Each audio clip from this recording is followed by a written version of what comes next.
Welcome everyone for the Committee of the Whole meeting today. This meeting will be conducted in person and hybrid format with participation both in person and by video telephone conference in accordance with Section 199 of Municipal Government Act. Members of the public are welcome to attend the meeting in person in council chambers, and there is a link if anybody wants to be online.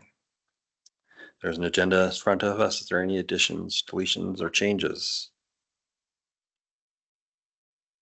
I'll move the agenda as presented. Thank you. Motion on the floor. Any discussion? I will call the question. That is carried. Item 2.1, Utility Financial Policy Framework. Mr. Joel.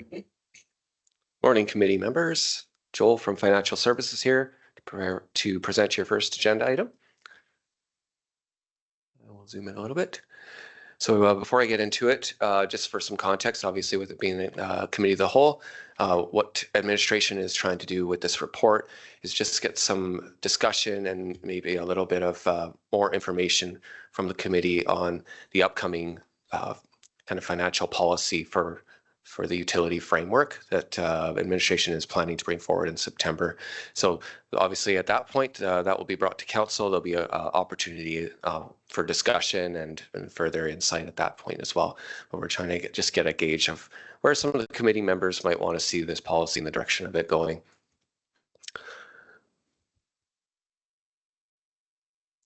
So we structured the report just generally. We wanted to revisit some of the financial statistics that we provided to council and the committee in prior years, and just to kind of revisit that to show average billing and subsidization levels and those kind of metrics. So what I'll do is I'll walk through those graphs with the committee members just briefly. We'll touch on some housekeeping items that are planned to bring forward in the master fee schedule. And then we'll kind of get into the nitty-gritty policy work in the last section and see if there's any appetite for further discussion from the committee on the different points and what the preference might be.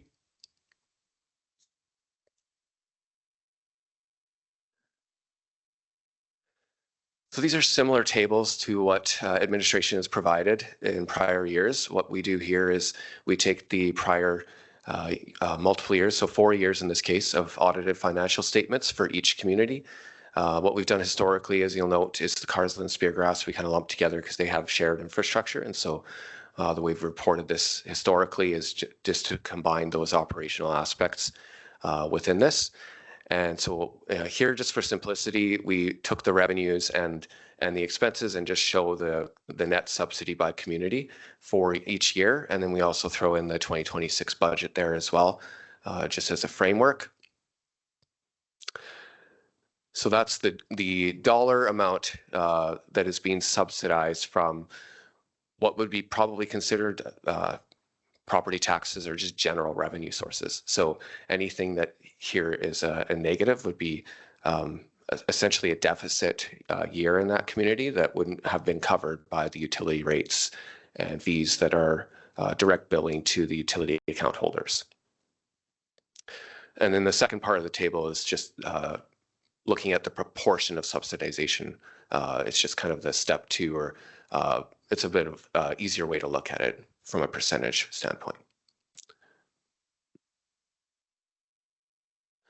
So those tables, they include the amortization expense.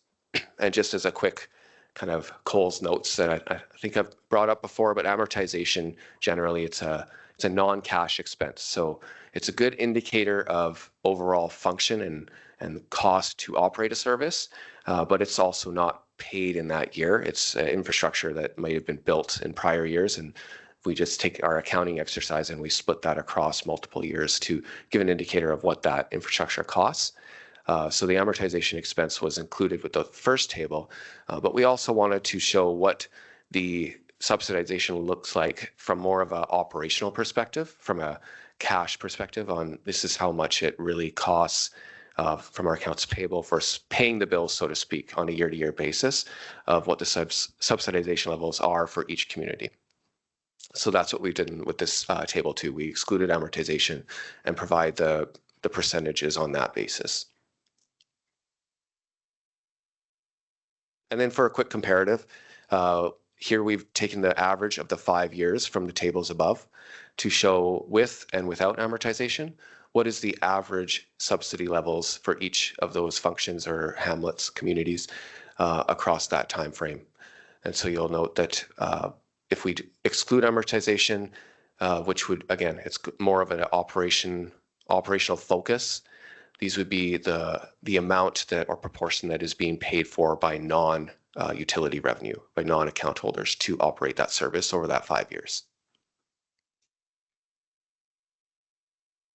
And we'll revisit that table when we kind of look at some of the policy ideas and perspectives that are available. So then just a quick review of the statistics and comparatives.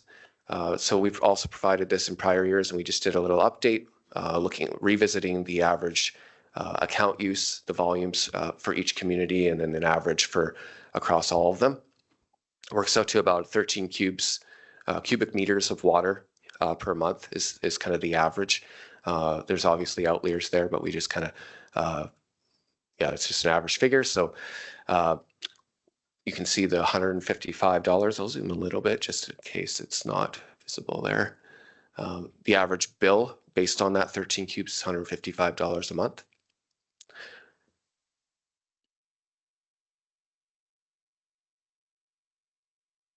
And then we also thought it would be important just to give some context. So this helps the committee and council going forward. There's the balance between the community costs and subsidization levels, but also comparing it to what are other communities paying within their structures. Obviously, their infrastructure is potentially a lot different. There's different service requirements, and there's a lot of variations between communities. So it's difficult to compare infrastructure per se, and maybe even costs. But this gives the committee an idea of if you were a account holder or a resident in those communities, this would be how much water you would pay if you were using the 13 cubic meters average that you would use within the county in these communities here. So you can see Wheatland County is the yellow banner here, and we're just between Cypress County and the Rocky View average.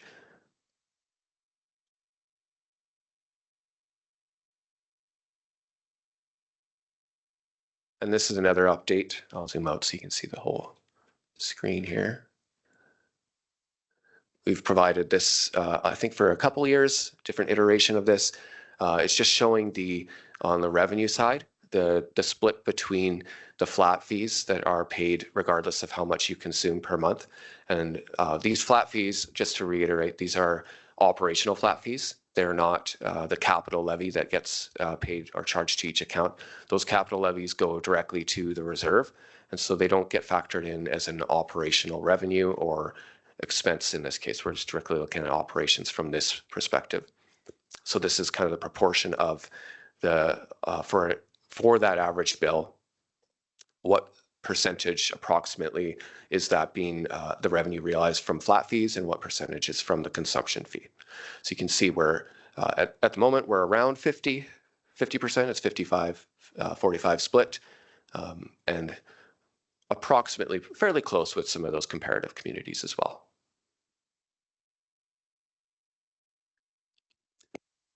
Councillor Kester. Did you say the flat fees go straight to reserves? Through the chair, my apologies. So I just wanted to reiterate that the flat fees go to operations. There's flat fees that are paid to pay for the operations. They're fixed and they're set monthly, regardless of how much volume you use. Sometimes there's a misunderstanding with a capital fee, which is also paid monthly. That's a fixed amount as well. That's paid through the bill. That value goes to the reserves to pay for capital infrastructure. So there's two fixed fees. That other fee, the reserve fee, goes straight to reserves. Through the chair, that's correct. So yes. The flat fee is the conveyance type fees from the hamlet to deliver the water, or because we don't pay, does that include our contract for whoever's doing our water treatments and conveyance systems? So through the chair, there would be on the revenue side, there's not a direct tie between the flat fee and the variable fees and what are charged necessarily to the cost structure. So for example, and we can provide some more updates to the cost structure when we bring this forward in September. But the last review we had done, the cost structure was approximately 80% fixed. So fixed cost. So regardless of the level of activities, that's how much it costs to run that operation. And then the variable costs, which are dependent and can vary depending on the amount of water used or purchased or conveyed, that was around 20%. So the cost structure is slightly different than the revenue component that we're looking at here. So how do you determine the cost structure?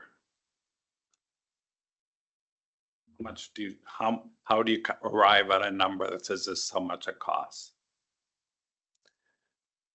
So through the chair, so the structure itself is built in inherently from the budget and the historicals, whether it be the contractor's fees that we're paying to run the service or the conveyance to purchase the water directly, that would be kind of built into the operating historics and structure. And so what we do on the financial side is we look at those different components, and then we just apply, I guess, a metric on what type of cost is this fixed? Would this change if the amount of water used was changed?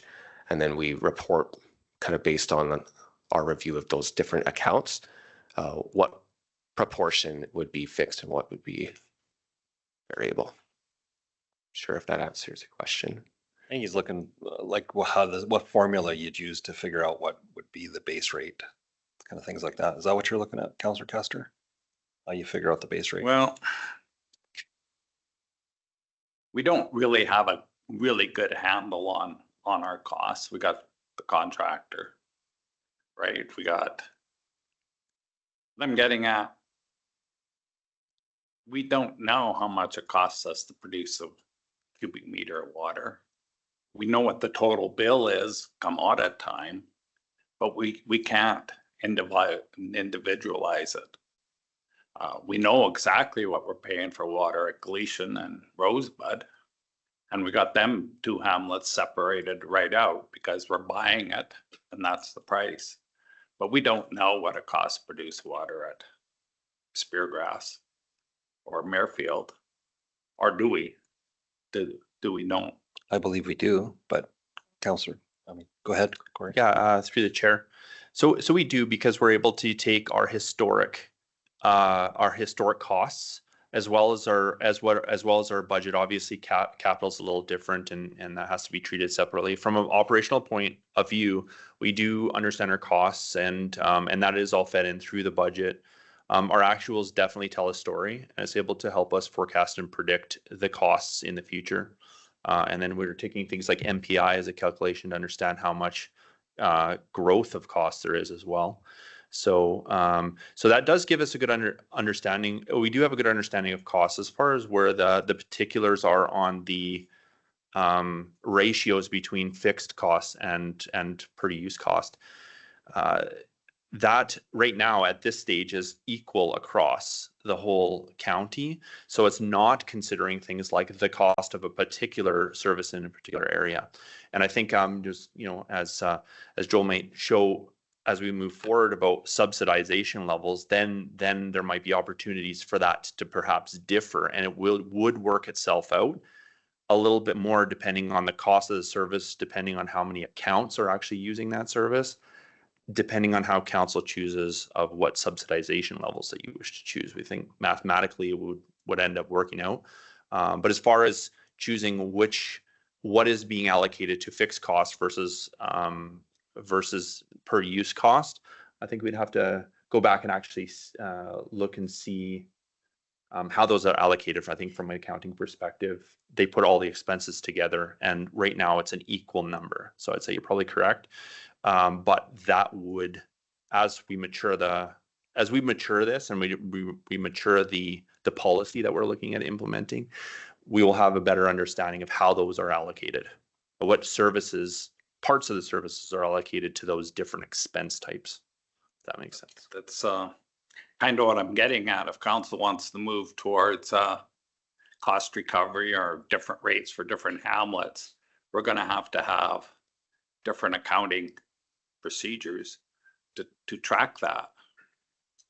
Instead of just, yeah, we'll pick $3 and charge everyone and we'll audit it, is what I'm getting at. And I'm hearing that we don't have that capability right now, but you're trying to get closer to it.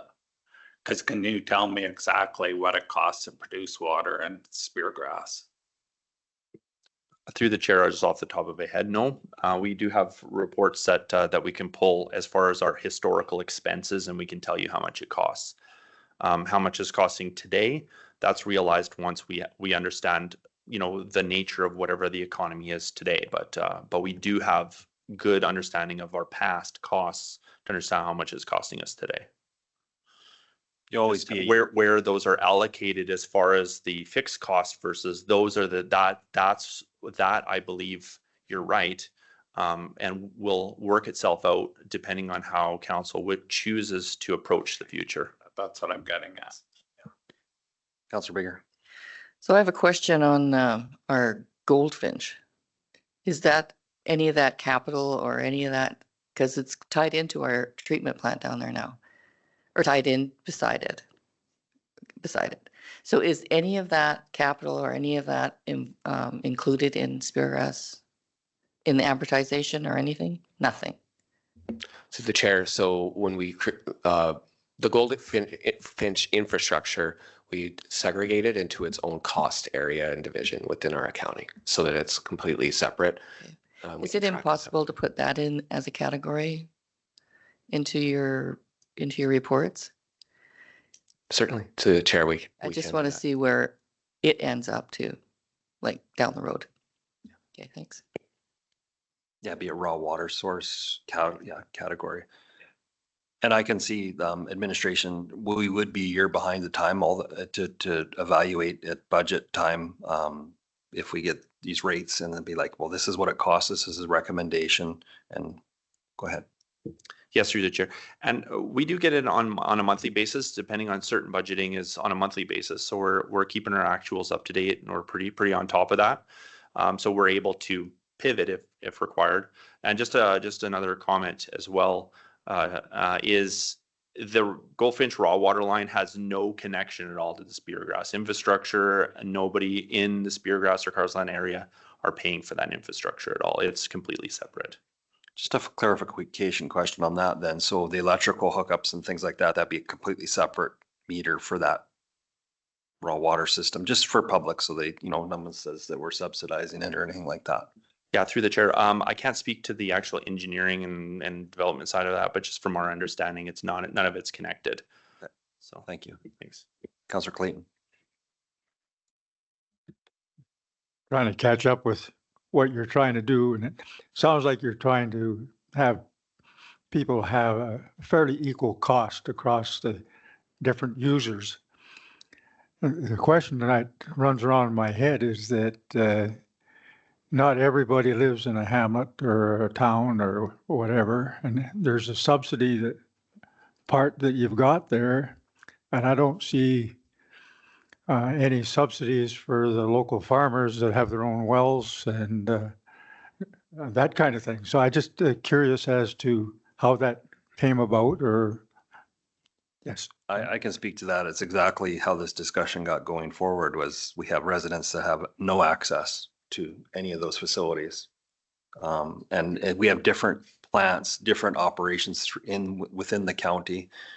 Some is serviced by regional water lines, some is serviced by individual plants, and those costs you've been in a plants that cost money to, it's different. That's what we're looking at here. Before it was just a flat rate, well, it wasn't a per cubic meter charge, but it was very low. And everybody was subsidizing it. And personally, I didn't agree with that. Because if some people don't have access to it, why should they be paying for it? There could be an argument to be made about some of that linear that we have. Could have a percentage of subsidy to that. That's a decision council could make. But before it was pretty much when I first got on here, it was like a council just picked a rate There wasn't much, and we've got a lot of information from administration. And we know basically per service area, I'll say, because of different plants, what the costs are. So now we're kind of looking, now we're kind of going towards, should we start separating these by cost? The more users you have, the cheaper it is. Simple as that. Go ahead. Yeah, through the chair, from my understanding, it was a council decision a couple of years ago Yeah. to equalize the rates. So now, of course, and we've had feedback from council over the last couple of years of whether or not that's approach that council wishes to take. And so this is a great opportunity, like you were saying, to see if that's still the right direction and if there are other possibilities where you can maybe equalize some of the fairness depending on the situation. So hopefully, if once Joel is able to go down a little bit further in the report, some more information I think will help with some of the discussion around that for sure. And we have, not only water, but wastewater's in the same bill. So like Muirfield, for instance, with the hauling, when that motion went through to equalize everything, it definitely dropped the rates in Muirfield. There's no doubt about it. But is that what council still wants to do? That is where we're at. Look at Councillor Kester. I think for me, just made a mess, my crumbs. The water and the sewage weights across the hamlets are pretty one to the other, with the exception of Muirfield, are pretty, I'd say, the same systems. It's just the trucking at Muirfield that it's got it blowing out of proportion, and hopefully that doesn't go on forever.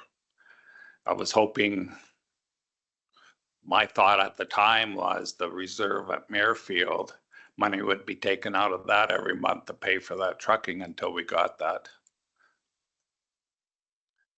new sewer, whatever it is, paid for, because the sewer system was supposed to be part of the development and never materialized. It was part, but it was discontinued by Rocky View. But also, we're talking about everybody paying, and farmers don't get consideration for their wells. Right off the top, every tax dollar that I pay, industry's paying roughly $2, and they don't get anything. They can't even deliver garbage to the dump. Okay, so they're paying 2/3 of our bill. And then when I look at it a little closer, I look at my Rosebud and my Nightingale people. They pay their taxes. Some have water and some don't. And some pay for it, and the other ones, of course, don't. But they pay their taxes, and what's it go to? Their streets. But they get in the car in the morning and they drive to Calgary, and they're on provincial roads. Most of their life's on provincial roads. Drum Rosebud's the same. Then I look at me personally as a farmer. Outside of coming to this office, my life's on county roads, county bridges. My business is on county bridges and roads, and that's what costs us the most. So our job as councillors is to try and be fair to everybody, is what I'm trying to say, because not everybody uses the same thing, the same quantity all the time. It's impossible to do. You're just trying to average it out. Thank you for listening. I appreciate where you're coming from. I think what Councillor Clayton was alluding to and myself was, you have an option to do roads and stuff like that, whereas with utilities, you don't have an option to hook onto it. Like if your farm runs out of water, there's no water line close by, you have no option. And you're subsidizing that through taxation. So I think that's where, right? Okay. Councillor Hepps. I actually agree with you, Glenn. Like, you're actually saying that maybe Muirfield should pay more for their wastewater because they use it. But you make a good point. Like Nightingale and Nameka, they're subsidizing some of the ones that got it. and they don't like it, right? Like they think it should be more fair.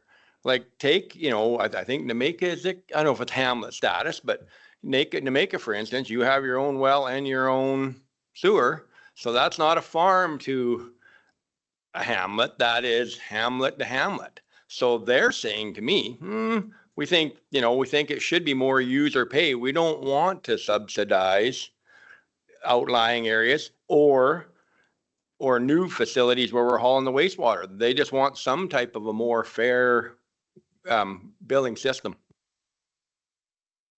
Good discussion. Do you have more report to go, Joel? Actually, those hamlets are the same as a farmer.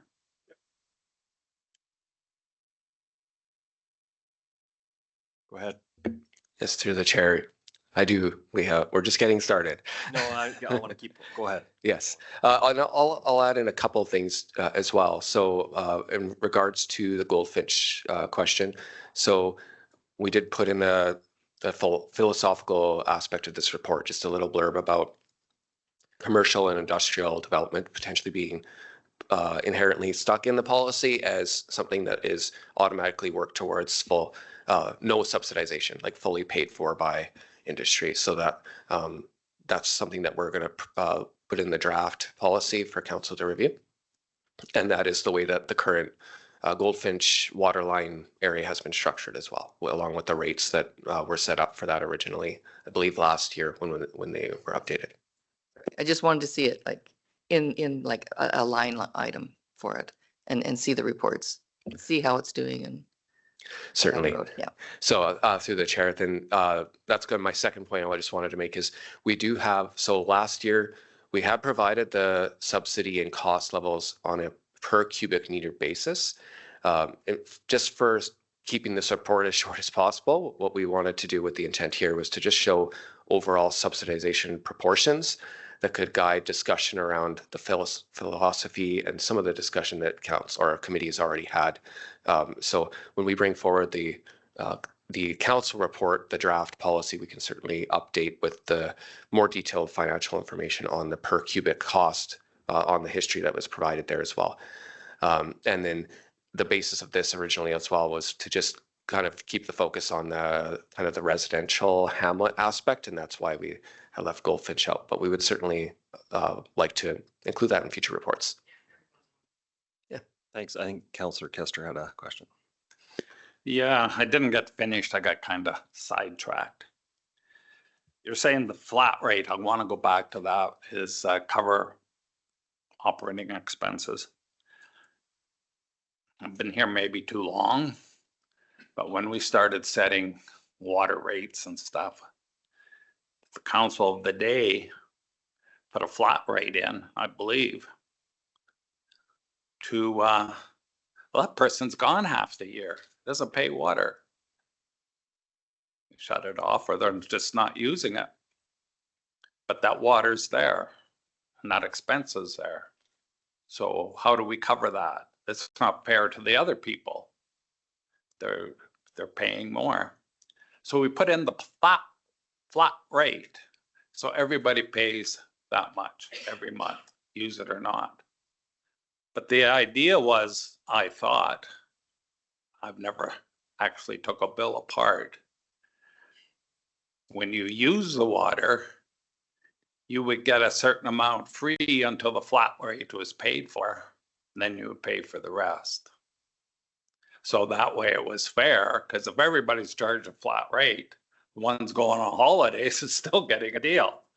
And that's what I thought all this time the flat rate was. And just to finish that thought, when I take the Rosebud line there, and I take the flat rate, and I take their 12 cubes, because they save a little more water than they average of 13, and multiply it by the $3.12, they pay $72.11 a month for water, when actually the county's paying $73.20 a month from standard. So if we include the flat rate in with the water fee, it's pretty good, pretty close. But now if we're using the flat fee for something else, discrepancy is still there for sure. I just wanted to finish that off with the flat fee because there are people out there ask me about the flat fee, why we still have a flat fee. I said, I don't know. Okay. So maybe if we come to some sort of policy on that, we could say that's what the flat fee is for. Go ahead. To the committee, through the chair, we have a request. We're taking notes of all the questions and concerns for that policy, but some of these questions will be answered throughout the report. If we could hold the questions and write them down so that we can follow and allow Joel to complete the presentation, if that's okay. Absolutely. Go ahead. There's a lot of information, but I know some of that flat fee stuff was already answered in there, but he'll go through some more too. Through the chair, it's all great discussion and appreciate it. So I'll just touch on some of these housekeeping items just quickly. These will be things that council will have an opportunity to approve when they're brought forward, and in terms of like a fee schedule or bylaw change at that time. But we just wanted to kind of just bring them up briefly here. So that includes a reduction in the penalty rate, the change in the billing cycle. That's something that won't be a change in the bylaw itself, but just administratively working towards the logistics of amending that. An increase to the fee for having the contractor or staff come and turn water on and off at the curb stop. This is just a cost recovery perspective, and it's more in line with some other comparatives municipalities that we see. Reinstituting the red tag or water on-off program. So during COVID, this was just for relief purposes. We stopped using the water off method. And so there's still the alternative for administration in the utilities to roll unpaid tax or unpaid utilities to the tax roll. But in this case, we're just looking at reinstating that water on and off program for those accounts that are not paying. And then just a little housekeeping thing on adding some more narrative content to the fee structure itself, the bylaw. So in getting into the draft financial policy framework, some of these ideas that have been floating around, and certainly the committee would interested in any other comments or suggestions or requests that may be in addition to these. But so the first one here, in terms of tiered billing, council had brought up before the question about what this could look like, and reinstating or putting in a threshold for an increase when someone crosses a certain per cubic use in a month. So what we found in our research was there are other communities that will do this. I saw a few that do the 30 cubic meters threshold. What we've done here is we did our own volume analysis just to show the committee about how many accounts would be impacted based on the average. So there's a couple just noted thresholds that could be logical just based on, again, community comparatives. So what others are doing, or just within our own statistics on volume and what that threshold might look like. So if, for example, if it was set at 30 cubic meters, then we see that only 3% of the accounts consistently fall above that threshold, and they would realize that the higher rate at that point. Whereas at 15 cubic meters on point number 1 there, about 30% of the accounts would reach that and get charged the higher tier rate at that point.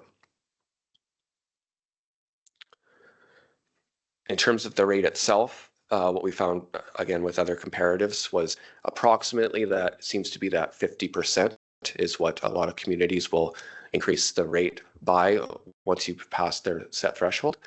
And that seemed to be a relatively consistent figure.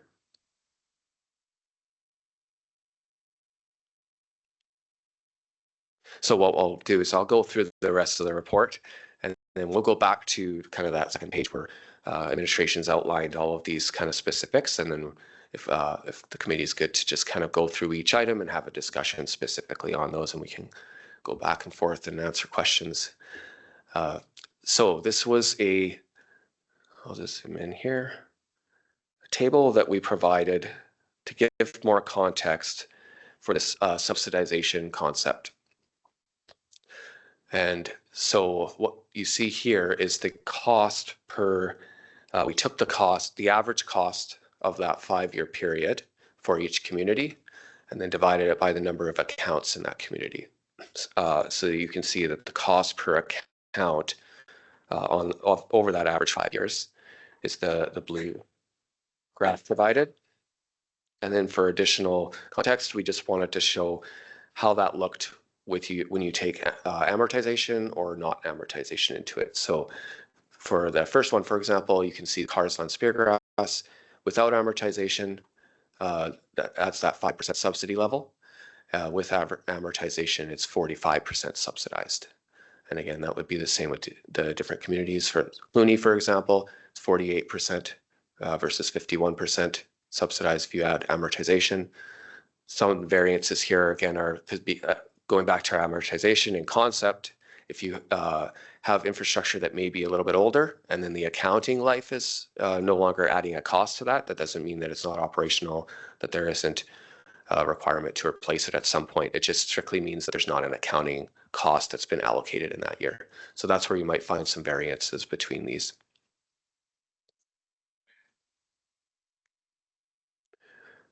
So through the chair, that would be, again, back in the case where some of the Rosebud infrastructure on the accounting side would still be realizing accounting expense hitting that division every year.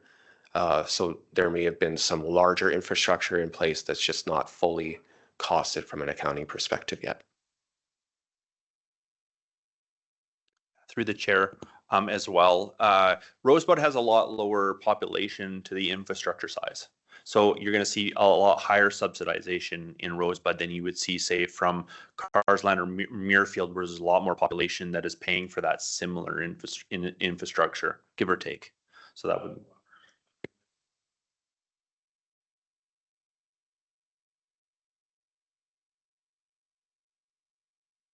Is this just water, or is this is just water, this graph, correct? Through the chair, so this is consolidated function. So this is water and wastewater. Thank you. That would be a good one to point out. So if there was a recent lagoon, that would still have amortization costs. Let's say we built a lagoon and we split it over on a county basis 10 years or 20 years. Whereas some of the other communities, if they have an older lagoon that's past that amortization period, there would be no accounting expense put towards that anymore. Yes. So I guess before we go too far, this amortization thing, I think it would be a key question to answer for you. Would helpful is that what council wants to do, is include amortization or not? For me, I don't think so, but that's just me. I agree. I think we should talk about it without. Because that's a huge, like when you talk about, like we have other ways of recovering capital costs. There could be an offsite levy. There could be all kinds of things that we could utilize, or what do they use to the word for that, where you get a government loan. Anyways, there was ways to recover that through direct taxation, local improvement tax, or what's the other one? Offset levy. Yeah, and there capital was, I levy. can't remember the other one that they used to call it.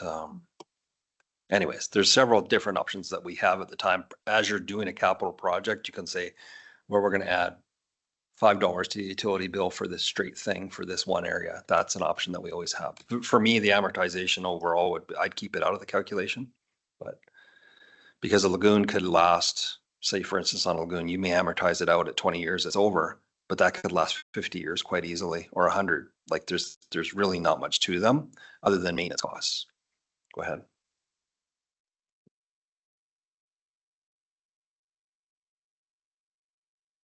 Amortization for me means two different things. Amortization for me at home is a very important number because that's a tax deduction.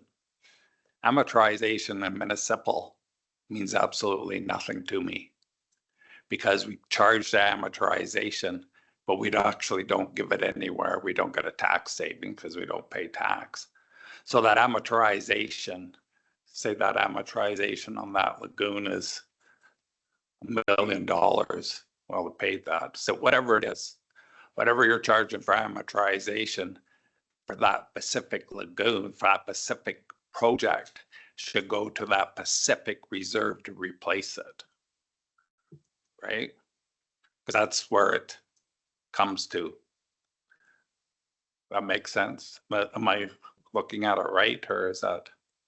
Yeah, through the chair, that does make sense. And as you'll see, as we go a little down, there are some questions that we're going to ask committee on how they want to handle capital and reserves, like where you want to, do you want to increase that as part of the normal subsidization increases that you might want to achieve targets on?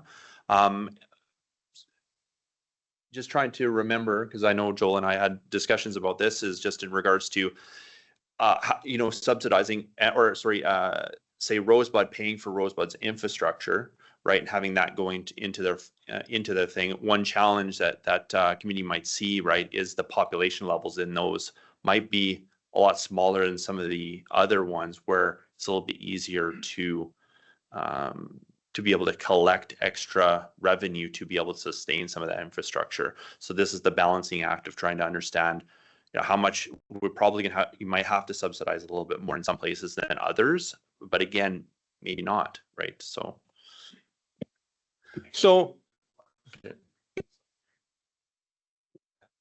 I guess the question is that amortization cost that lagoon will take is $4 million, but we got a $3 million grant on it. Is that the net amortization, or that's the amortization on the total expense? So there's really two numbers for recovery of money, right? Because of the grants that are involved. Through the chair. So amortization is always on the full cost of the infrastructure. And the reason, there's multiple reasons, mainly because the accountant said so, but also just because the known cost of it in the future, the funding might not be known 20, 30, 40 years to replace that lagoon, or what it might look like. So it's always the full cost of the infrastructure amortized over its life.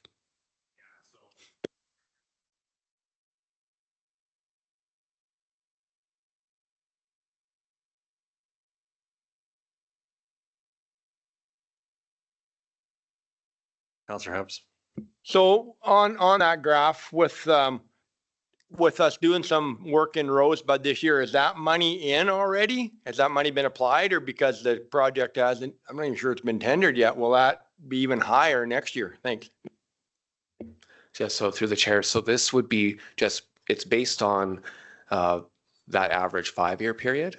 If once the project is completed, if it is in the current year, then it would be included in amortization for this year. If any project's not completed in a year, it's always holds off until it's effectively complete. And then what we do is in that fiscal year, that's when we start amortizing it and the costs start hitting the operating division. So just for clarification purposes, that number is going to be one heck of a lot higher next year, correct? Through the chair, it may increase going forward due to projects. But don't confuse capital costs with operating costs. I guess that's one thing. Keep going. Thank you. I'll just reiterate with this graph, kind of some of the discussion here is the reason why we shaded the amortization just kind of a little bit lighter, just so it can add context to the perspective on the proxy that sometimes we've used for amortization. And as for each community, as our asset management plans mature and we look at, say, like the Rosebud one here, for example, this would be, the amortization would be a proxy, and that target or whatever philosophy that the committee or council decides to take on the capital side, that philosophy would be set, and then it just changes what the target threshold and level needs to be, and perhaps then discussion about the timeline to meet that threshold. Councillor Baker. So I have a thought.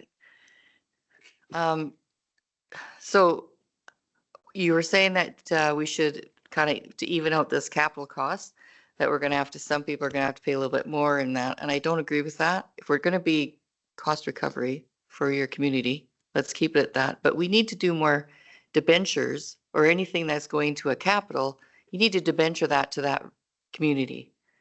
And I think that we've slipped up on that in a few places. And I think we need to keep that clear. Does that, maybe even in a policy.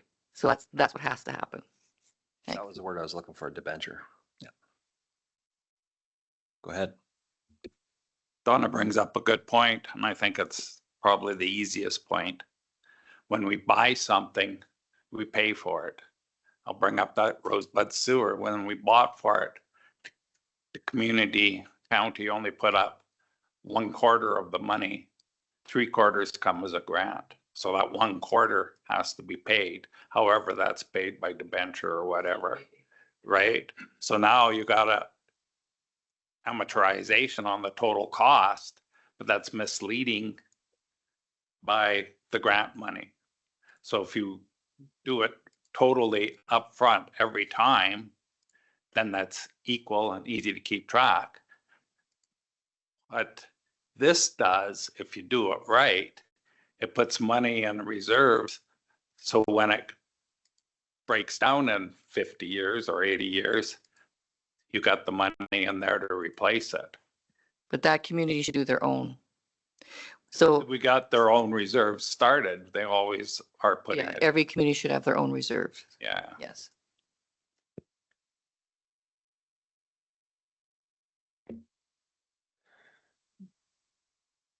Okay, so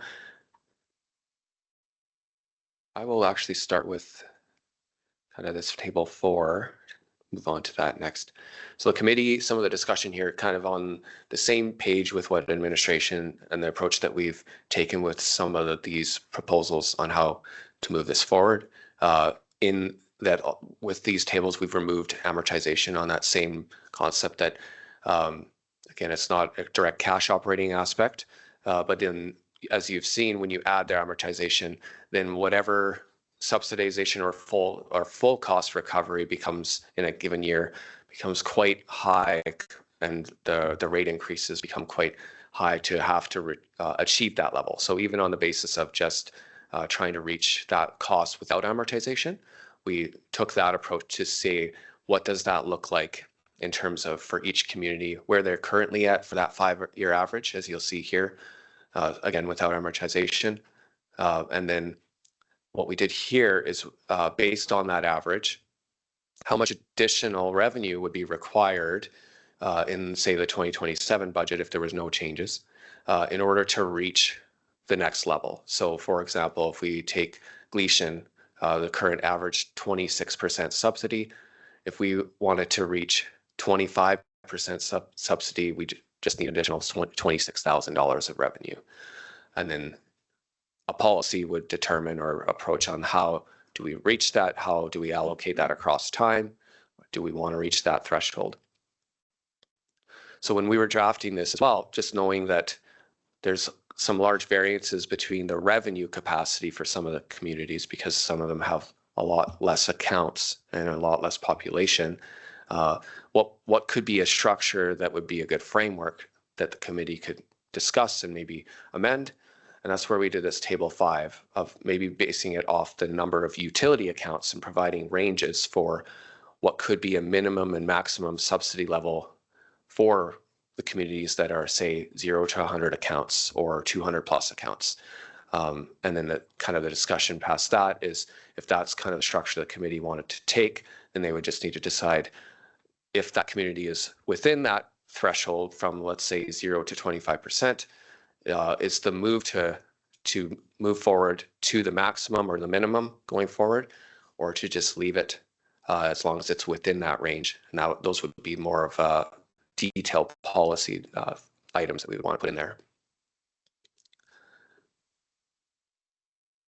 So back to this table, just to clarify as well, some of them you'll note that they're negative, and the reason for that is for Carsland Speargrass, for example, there, if you exclude amortization, that average is only 5% being subsidized.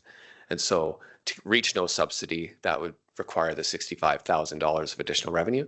If you wanted to reach 25% subsidy, you'd actually have to start reducing the revenue by that 128,000, right? And because they've already received only 5%.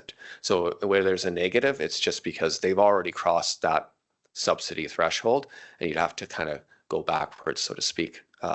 One thing that we would say when we were discussing the detail of this, there could be a couple options where is if there was a subsidy threshold and it became a negative, council could choose to set a rate reduction across time, or just knowing that the infrastructure requirements and the asset management needs upcoming are quite substantial for a lot of the communities, that difference could be transferred to the capital reserve in that given year as well, just to the point where it matches the subsidy levels.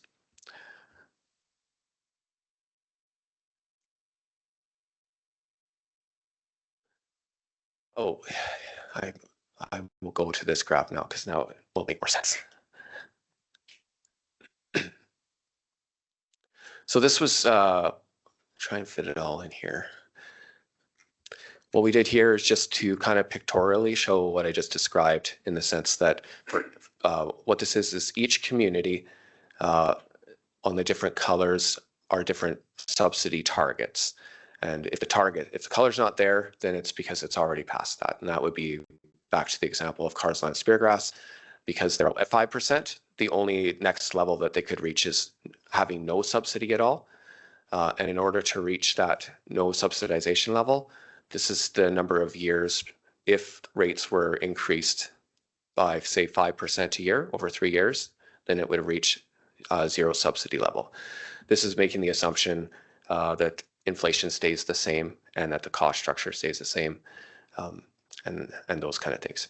And also that the account, like number of accounts, are constant. But in some of the communities, the utility accounts, there is growth in the number of accounts there, so there is some revenue growth potential as well.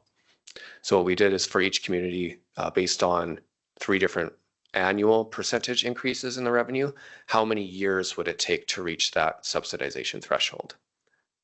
And that's kind of what that shows.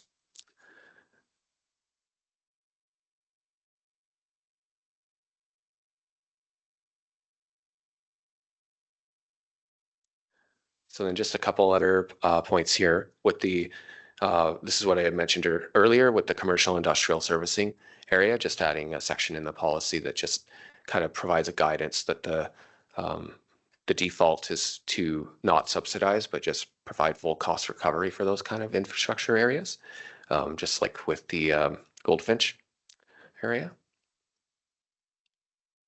And then finally, the infrastructure piece of this, which has already been discussed a little bit, is how the philosophy on that may be approached, whether it's debenture funding for new projects, or does council want for new capital projects to set a subsidization level equal to what was decided for that community for operating, as an example, with the difference being debentured. So there's a few different kind of discussion points on that as well. So that kind of wraps up the meat of the report. And I just thought maybe it would be good to circle back to our first kind of outline here. Again, this would be some of the key things that administration has thought through, with the context of a lot of these things have come up through council discussion and prior council meetings or committee of the whole. So some of these points would just help better inform that draft policy that we're intending to bring forward.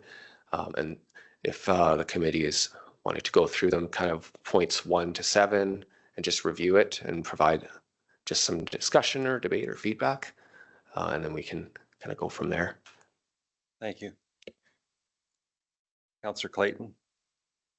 And then we'll go, what I'm planning, you guys have your questions or whatever, but what I want to do after is like the 1 through 9, I'll go through each one and kind of give some direction to administration so they can go from there. Go ahead. Again, this is more of a general question, trying to listen to what has been done and has done in the past. You're looking for asset management across the board so that we cover our costs going into the future for the county. And hamlets and towns and that kind of thing are part of the county, as are bridges and roads. And a bridge over in the eastern part of the county is being paid for by asset management of the county by putting in reserves to be able to handle it. And a lagoon in Rosebud is part of the county asset as well, not just the town. So I'm just having a bit of a questioning in my head that if you're trying to do asset management and then try to cost the individual using that management or that asset, why are we not doing the same thing on bridges and roads? To me, it's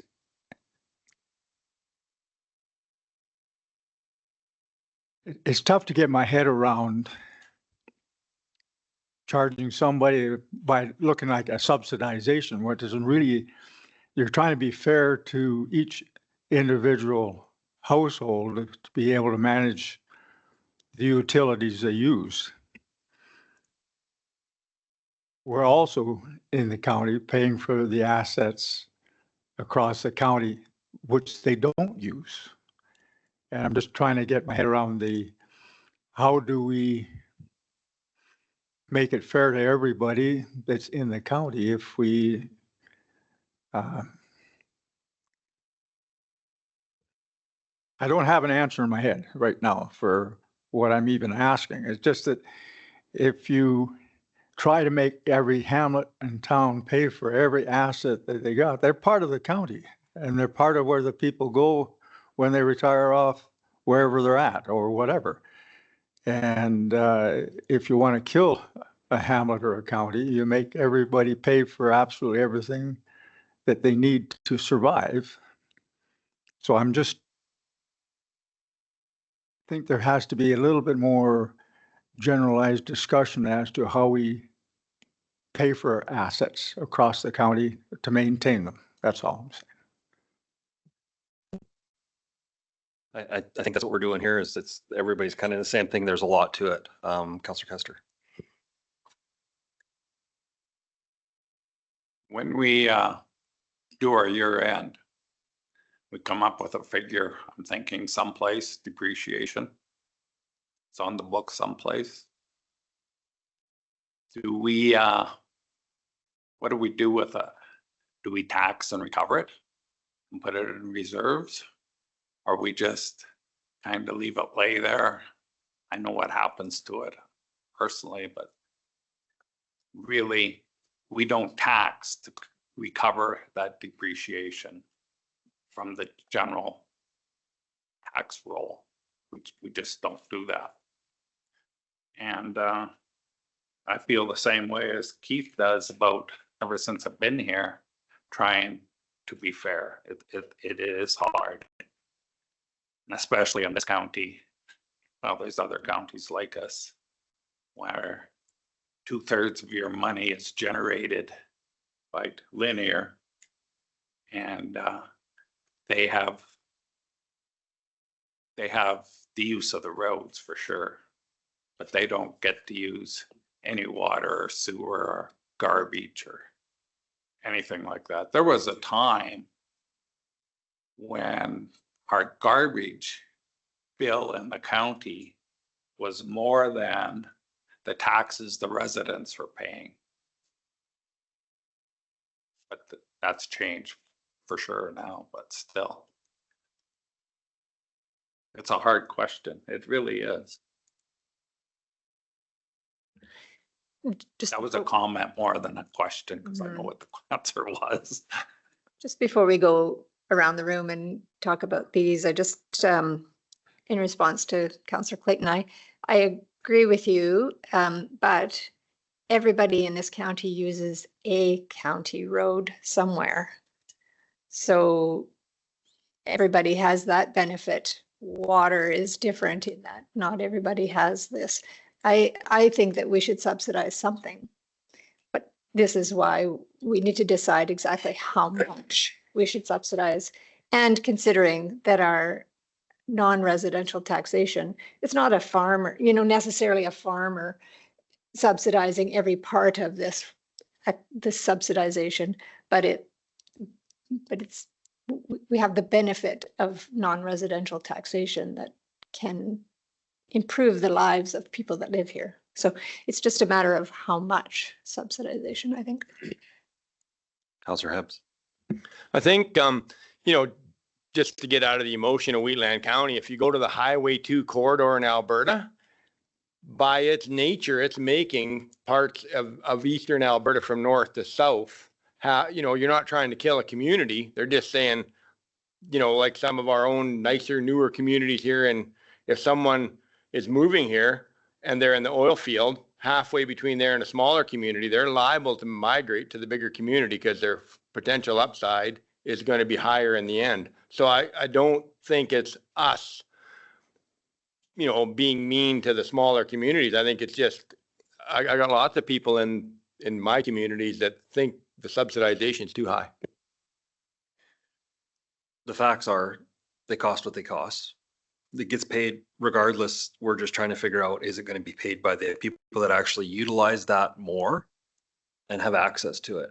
Because other than that, it gets absorbed into general taxation. My theory is if we do this and try to go towards where it's more applicable to the area, that the taxation will actually lower overall. And then the people that use that service will pay for that service. Simple as that. And it is when I look at water and wastewater, we are not mandated to provide that to anyone. We have these systems in place. We have to run what's existing there. If you have to, it takes money to solve all these problems. But it costs what it costs. There's no way to get around those basic costs, and you got to recover that. And you have to, that's where it's going. And like if all the county had access to water, this would be easy. It'd be real easy, but we're never going to be that way. Not in my lifetime. I know lots of people that have nowhere near access to any of these would love to pay for it instead of drilling a well. They'd rather have piped water to their door, but that's just not the case. We don't have that in the county. So go ahead. Do you want to go? Since everybody's given, I still think that we need to separate it. We need to find out the costs. I know that we got debentured through Speargrass Carsland. We've been debentured a couple times actually, but I noticed that. So then Rosebud didn't get debentured on that lagoon, and I just want some policies that makes the community aware of their utilities that they're having. I'm not trying to put anybody like, you have to make sure that they can live with what they are. These people are 32 homes in Rosebud. You don't want to make it so they can't pay for their bills. But I'm just saying that they need to know so that when someone comes in, a developer comes in, or anything new that happens, you're going to get debentured. Like you got to, or to me, you got to somehow, you got to tell the communities that they do have to pay for it. So with that discussion, we have one question here, whether to implement tiered consumption rates, including initial thresholds and rates. So Joel, tiered was, there was a tiered thing about usage as well, like over X amount, it would be a higher rate. Is that what you're referring to in here? Through the chair, that's correct. Yes.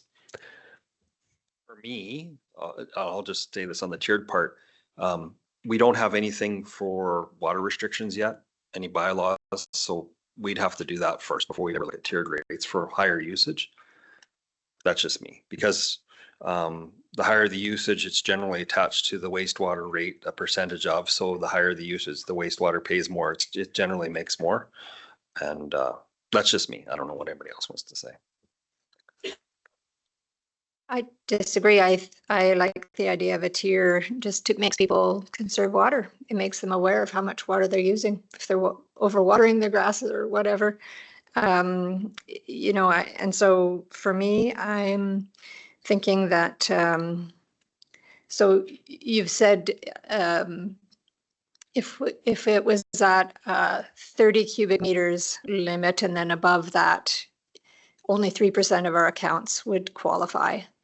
If it's 15 cubic meters, 30% of our accounts would qualify. So I'm thinking somewhere in between there, like maybe 20 cubic meters, or because I don't want to penalize 30% of our, not penalize, but have them, compensate for the extra use. I don't want it to happen to 30% of the accounts, but maybe 15% of the accounts, or something like that. Those are my thoughts. Councillor Bigger. So I do know that if this goes through, Speargrass will be penalized. We are just about at cost recovery, but if you put in a tiered, because we are in a gravel pit and you have to water to keep that grass, or it will affect our community. People will have to stop watering. It won't look as good because you have to, there's a reason why our volumes are high. You have to water. And it's up for those 2 months because you are not going to be able to, the water doesn't stay, it's going to go on your soil content, and it's gravel. So I don't agree with, my opinion is, I think we will be penalized if some people are getting subsidized, we're going to get penalized because we have to pay more just because of volume.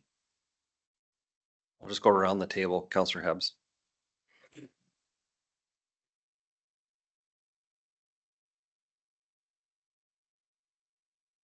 Councillor Clayton.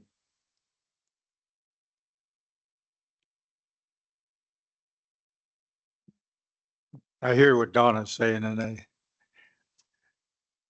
everything in Alberta's location where you're at, and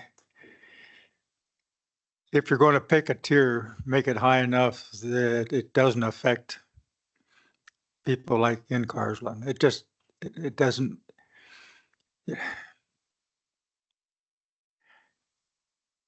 Or in Speargrass, sorry, not Carsland.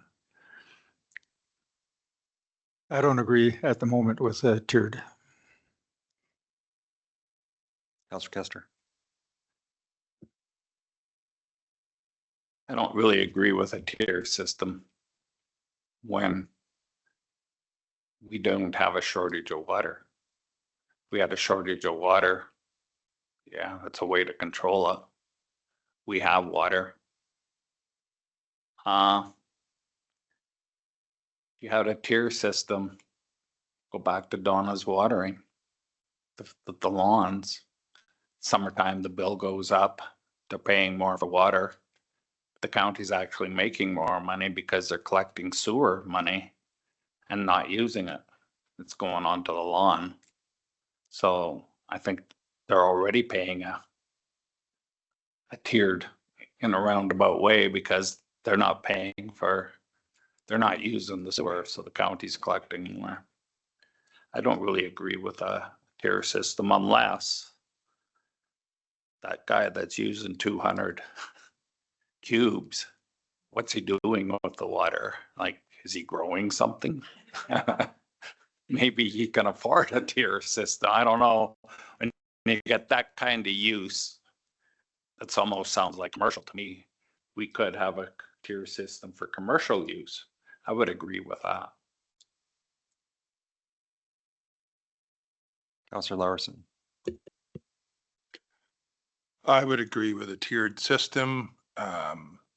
Watering your lawn. I mean, if you go in the east part of the county where we don't have irrigation and we have water wells and we have to rely on dugouts for watering gardens and lawns and stuff, every year we have to choose, do we want to water the lawn or the garden because the dugout's not full enough to do both? Those are decisions that you make, and if you want to do that, then you're going to have to pay to do that, just like the rest of us.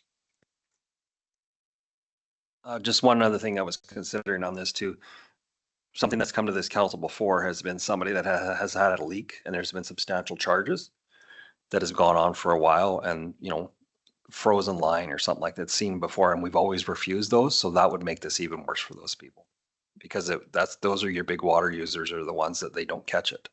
And I realize it's their problem. It's just that's cause and effect, right? So, Councillor Bigger, and then, I was just going to add that the other part of this question is, how much more should we charge for that above and beyond? And I was thinking a 50% above the regular rate would be what I would suggest. Councillor Bigger.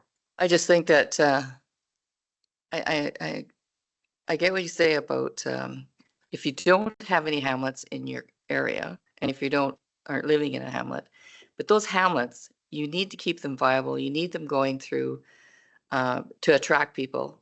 Otherwise, they're going to go to your farmland. I mean, there's a reason why you promote your hamlets, and that one you are going to take that away from its site. And if it doesn't look good, they're not going to buy it in the hamlets. They'll go elsewhere. Go ahead. Through the chair.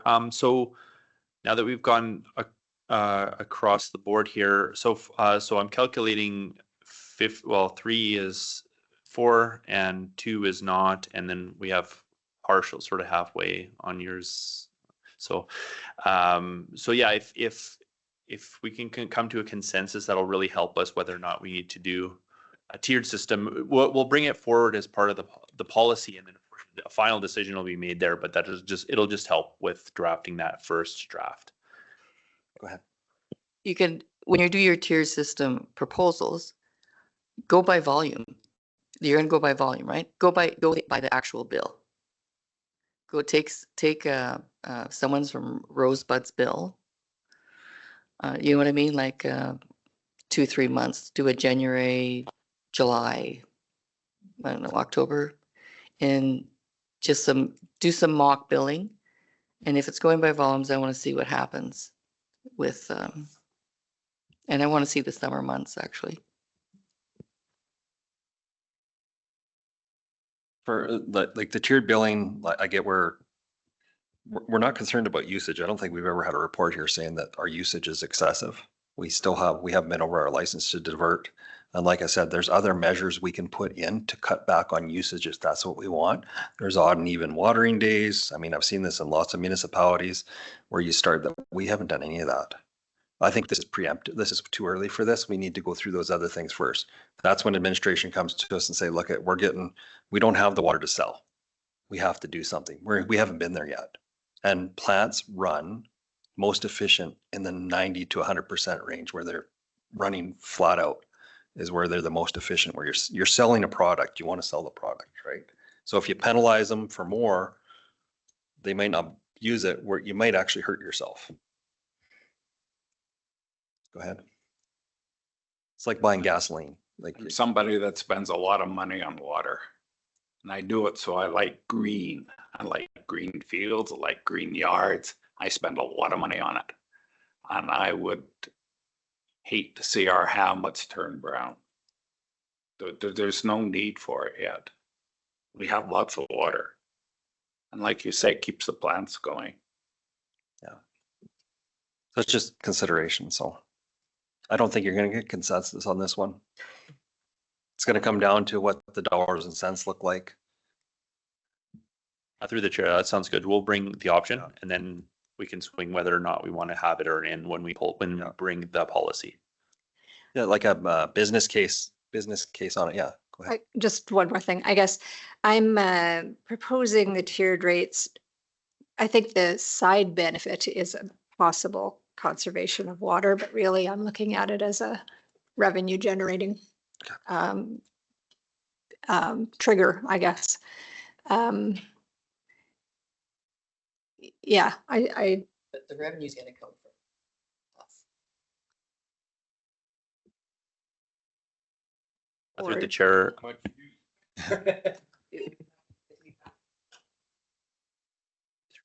Go ahead. Through the chair, we could bring the policy back without the tiered system, and then we can bring another report later on to see whether we want to add that on after. So then that way it doesn't affect the policy creation. Would that? I think Councillor Bigger and I have both probably had conversations with our ratepayers or users of water when they talk about water in their grass, and there's people that have asked to have a sewer meter installed so you can actually charge it accordingly, but it's just not, I think there's some places in the States that do it, but the technology isn't there yet. And it's very hard, well, the whole system's not designed to have that in there, so that'd be horrendously expensive to install. That's the first question. Number 2, preferred subsidization approach, including whether targets should be community size specific or universal with minimums and maximums or fixed targets. So we're going to subsidize. What would that look like? Input. Go ahead. So I like your idea of doing it by community size, because then that does help these smaller municipality hamlets like Rosebud. I mean, you couldn't possibly have them recover the full cost of the service. We chose to put the service into Rosebud from WRC. We've, the cost that we decided to incur. But anyways, I do think though that there should be limits. I think like in Clooney and Rosebud, maybe the maximum subsidy should be 40%. In Gleashan, maybe it should be 25%, and in Carson Muirfield, maybe 25 and 20% in Carson and Muirfield, something like that. Does the administration want actual percentage, or do you looking like, I'm thinking something like we've done in the past, a mill rate, point of a mill rate on something on linear? Because that's a variable too, right? I don't know. Through the chair, the reason why the percentage is as the economy ebbs and flows, it helps us keep that target. So then if it just goes under, then we know we need to raise rates. Fair enough. Yeah, But that makes sense. I do have a question about this though. So the costs obviously fluctuate year to year. And I'm not exactly sure why, but like when you look at your historical numbers, they go up and down quite a bit. So for Clooney, in 2022, they had a subsidy of 52,000, in 2023 of 3,000, and in 2024, 30,000. So something was changing in there, and it can't be the number of users. So how do you then every year, are rates going to be like jumping up and down? So through the chair, part of what we were proposing with that first table with the ranges of subsidization is to also use this 5-year average to calculate an ongoing 5-year average, and then use that as against whatever the policy target threshold is. Because to your point, there might be one-off operational projects that are done in a certain community that raise the cost in that year, and so you wouldn't want to have 1 year drive a substantial change across that. Councillor Hebbs, what do you think? To me, if you go with community size specific or fixed targets, they align quite closely probably, right? So I am comfortable with community size targets, and I think we should try to reduce the subsidization as much as we can and still look after our villages. So this is where Speargrass, we don't get any subsidy, but we're going to be, if with that tiered program, we're going to be paying more. So that's where you gotta, it's either going to be one or the other, I feel. So you're not against the subsidy? I'm not against the subsidy. Yeah. I'll bounce around. Councillor Lawerson, what do you think? I can live with community size specific subsidization approach. Okay. Councillor Kester.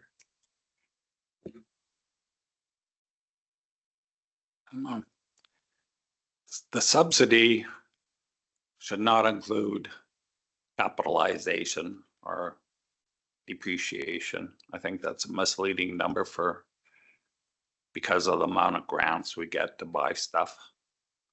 So take no capitalization on anything. It's hard to do because Rosebud had a road paved this year. They had sidewalks. Oh, they spent a lot of money down there. Last time we were down there was, Cody's gone, probably 4 or 5 years ago, because last year they were busy fixing up Gleashan. That Hamlet crew goes around and does different things to try and keep it fair, equal. I like that system. That keeps everybody current and that makes the place look nice. I'm really sitting on the fence. Because what do we subsidize? Water? The roads, I don't know if we should include them or not. They're just part of the road structure. So We're just talking about the utility Huh? bylaw. Yeah, this is just water, wastewater. It's just water and wastewater. Yep. I'm with the exception of Muirfield and the hauling. When we took over Muirfield, we took over the land and some money and we sold it and we got a reserve there. That reserve is to build some sort of septic system. That money could have went towards the hauling till we get the septic system done. But if we don't build a septic system, how long are we going to haul this, right? After the pipeline's built, that cost goes right down and we're back to the same as everybody else. I don't know if it's important or not for me. Community size makes a big difference, all right, and if we're gonna do standard subsidization, community size, but Councillor Clayton. I can support community size. If you want to help, maybe you can do a comparison to what someone like Clooney or Gleason or Rosebud might be looked at without being subsidized, what their rates would be. For me, my goal is never to subsidize from taxation. I'd rather it's user pay. It's a utility. It should be looked at as a utility. It's a different line item of business in this council. It's a business line all on its own. It should stand on its own because I know the province is pushing that quietly right now, but it's going to come forward more and more. They're directing City of Calgary, then all the big urban centers to be more accountable for their use, for their water. And how do they recover? Calgary's, I can guarantee you Calgary's going to up their rates huge in the next 10 years. They all are because it's an expense. It's just, it is what it is. Go ahead. If we went that way, I would also like to see capital taken out of the calculation because it does distort. So you're talking the amortization of the Yes. capital. Yeah. I agree Thanks. with that. And upfront capital, yep. it makes a huge difference. Donna wants more water in her grass because she's living in a gravel pit. Clooney's doesn't have 100 people and it's got a pivot. To get rid of the water. Lunch is here. Maybe we can answer one more. Is that enough for number 2? Okay, let's move on to number 3. Timeline and frequency for targeted subsidization levels. How long, if we put in a process, how long do we want to get there? Do we want to do it immediately? Do we want to give it 5 years to wait till after us? We'll set it up for somebody else. I think, yeah, go ahead. I think we should get within whatever target we set within, well, 5-ish years. Okay. Less versus more, 4 to 5 years. I think that circumstances could change. And so I think it should be 4. Councillor Bigger? What do you think? 5 years, Yeah, 5 years. Good. Clayton?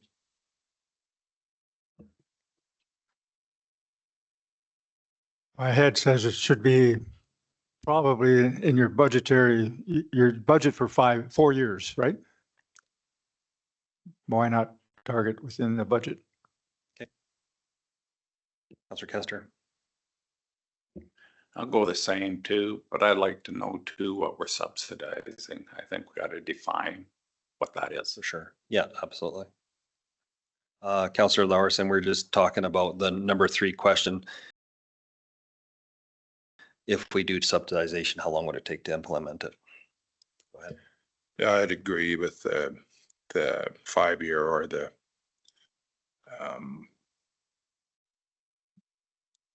strategic budget planning of 4 years. I think either way would be fine. But I agree also that we need to know what it is we're subsidizing. I foresee what'll come out of this. There'll be a report, and then there'll be a PR thing saying this is where we're going. Here's how we're getting here. Here's why we made these decisions, and it'll roll into that. So I'm at that, that timeline's fine with me. Do you want to answer some more questions? We got some time. Lunch is here. If we want to break for lunch right now, we can, or if we want to answer another question or two, I will at council. Break for lunch? Let's break for lunch. What? Yeah, we can do strat plan during lunch while we're eating. Okay. Perfect. Let's break for lunch. We'll be back 12:45. Okay. Awesome.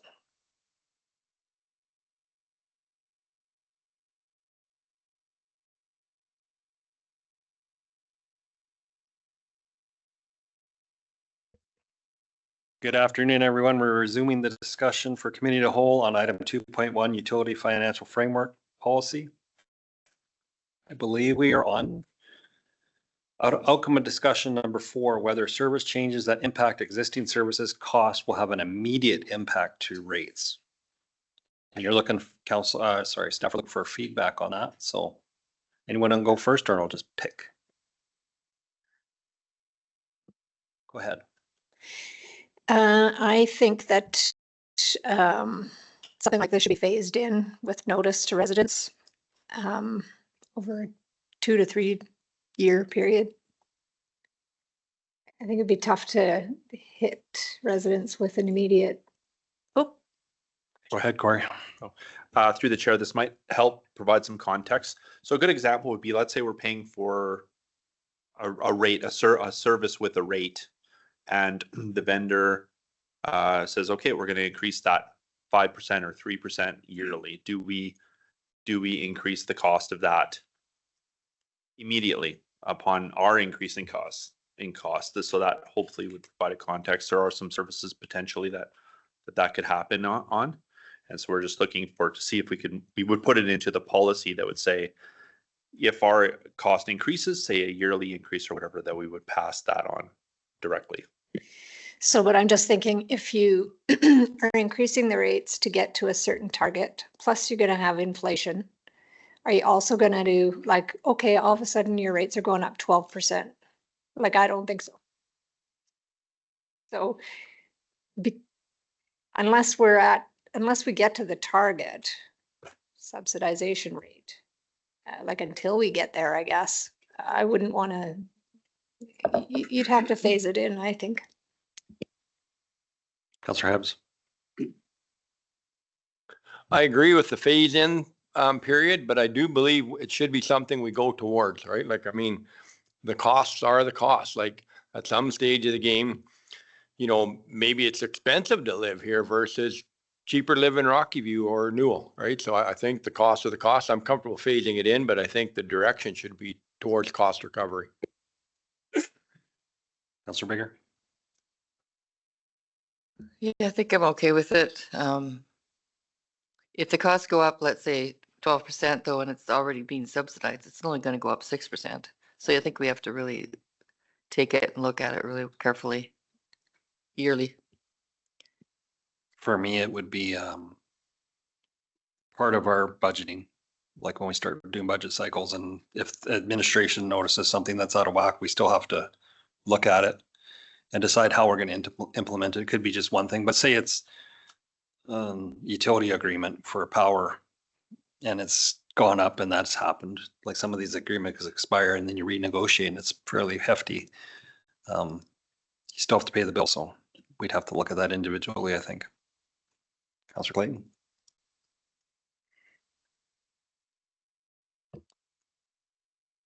You probably have a pretty good idea of what might increase over the year. So I think it probably should be part of your pre-planning and your budget process. That if it's on the horizon and you know that it's coming, that you actually do it at that time. And I guess the other one is that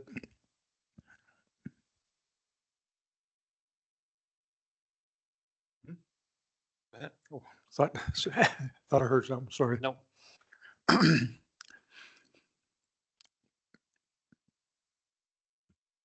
Anyway, I think that's when we should do it, not do it all of a sudden halfway through the year when something else comes across the desk. Councillor Kester.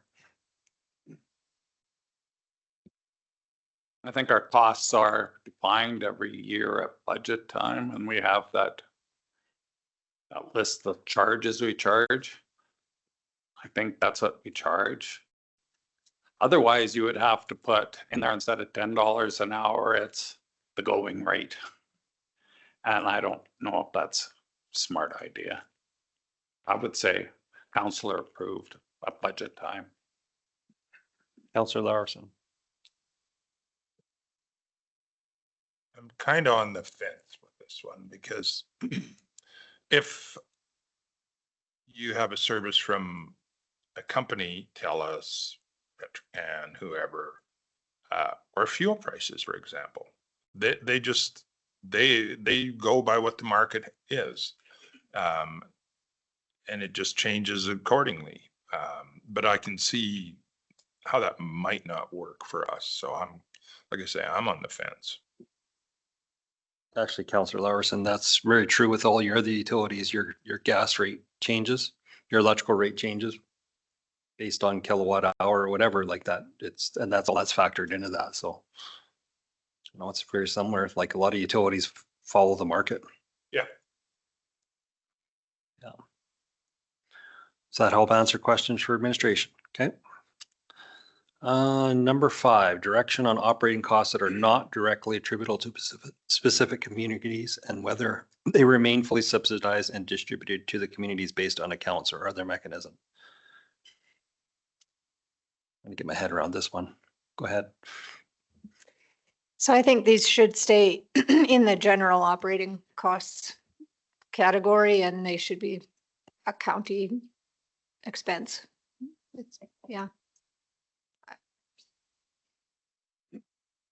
Councillor Habs. I mean, it's a little bit specific, but if you hook up the TransAlta, you pay, right? So I'm on at the outset. Councillor Bigger.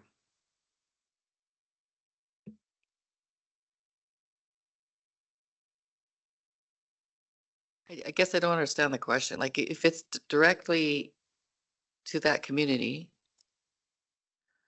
why wouldn't it be going to that expense be go to that community? Is there an example that you're going for?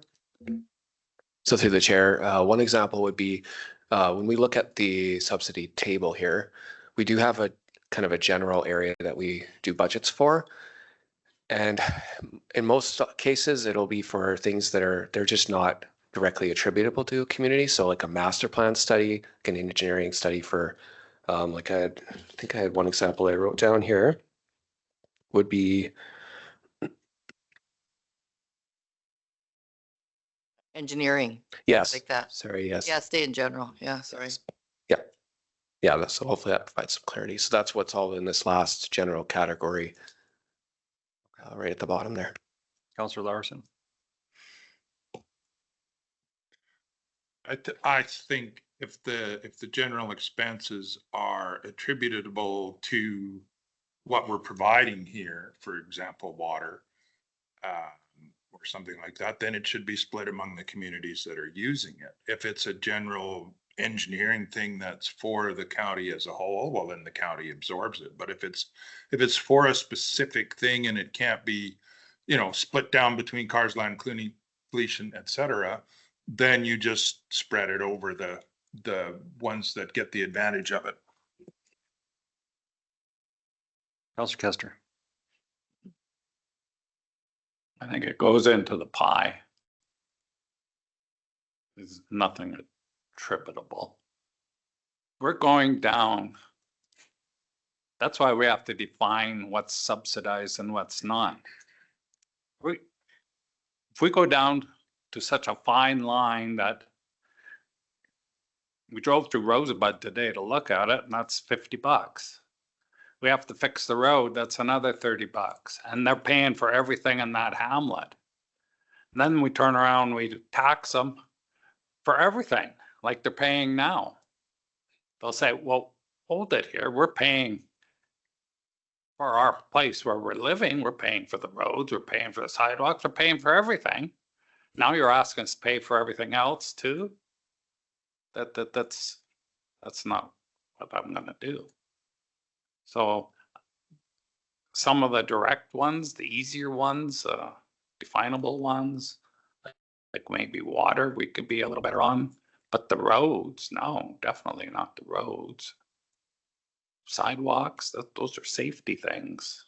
Some of our roads don't have sidewalks, but they have barricades and everything else. I think we have to be careful. So anything that isn't direct is just into the general count. Councillor Clayton.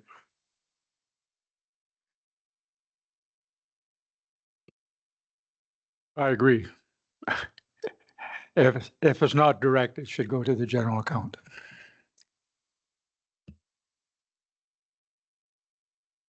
I just have an example like Muirfield. We're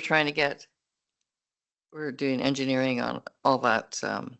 What's the best way to go? That'd be way too much engineering for Muirfield to take on because there's just so many, it's still complicated. So I think that would go into a general. So it's an example like that.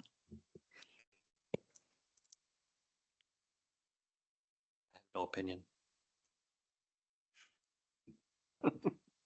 You know, the Muirfield example, you know, is tied into a bigger, now we're looking into a bigger service area. So to have one community pay for it, but if it's specific for a community, like a sewer lagoon for that community, that's one thing versus a bigger area structure plan or something's different. So that's where I'm at. Help for you guys? Yeah. Good. Okay.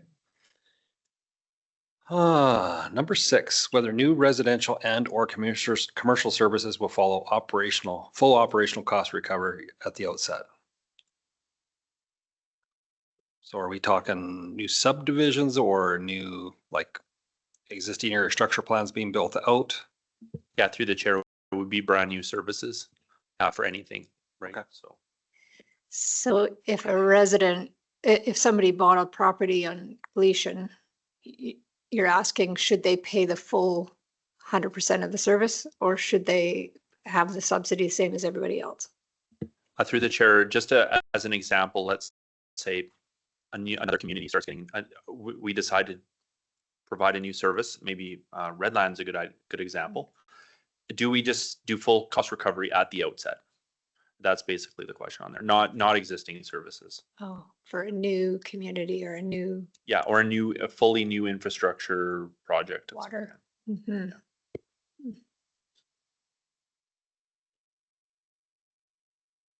Councillor Bigger? Yes. She says yes. Yes, what? Yes, it should be full cost. Be full cost, Mm. especially pretty sure it's like that now. If the developer comes in, he should pay for it. If a developer comes in, that he should pay for it. That's the way it's set up now.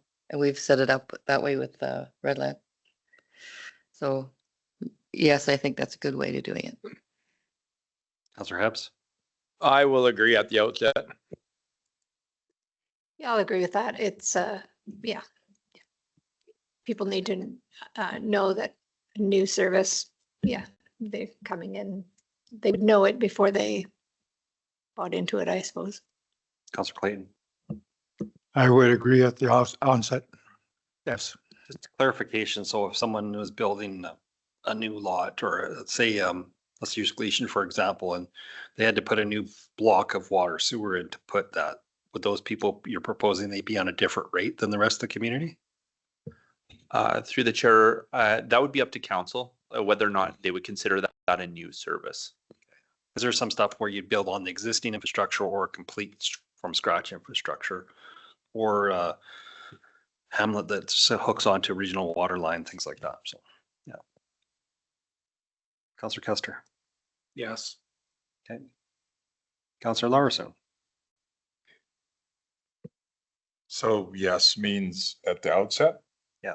Yeah. Okay, that's because that's where I'm at with that. It's tricky because you let all these other ones have a free ride, and let's use Redland, for example. Oh yeah, but you gotta pay up front. But at some point in time, you have to stop the subsidies, so. I think that's why council's gone this way, is going back. So we do set out something and going forward that staff will follow and it'll be fair across the board. We have to start somewhere. We have to draw a line in the sand and kind of go, okay, well, this is the way the direction is going and it's going to be fair. I think that also I've heard that consistently has been fair. So, yeah. Yeah, so if you need to take Galician, I really like that lot over there, but gosh, you gotta put in half a mile of pipe to get it. You pay for it. But if put in half a mile of pipe and you got no water to put in it, well, then that's the council decision. How are you gonna get water? How are we gonna fill it, right? So there's always discretion. But as a rule, pay for it, yeah. So that's a almost unanimous decision. So that's good.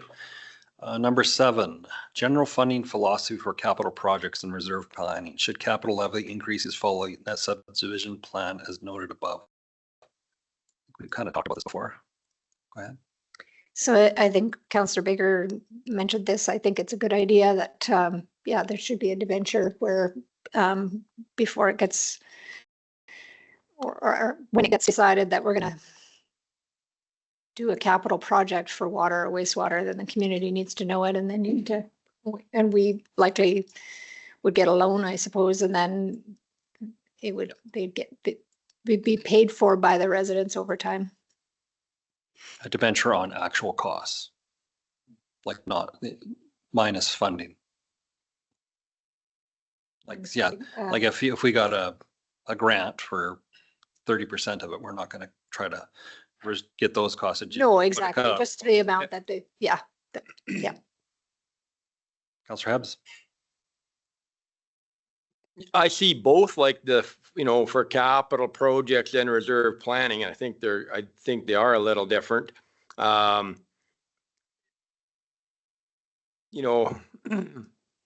guess this one is a hard one to me because now you're either going to borrow the money and they're going to pay it back in taxes later, or you're going to pay taxes up front.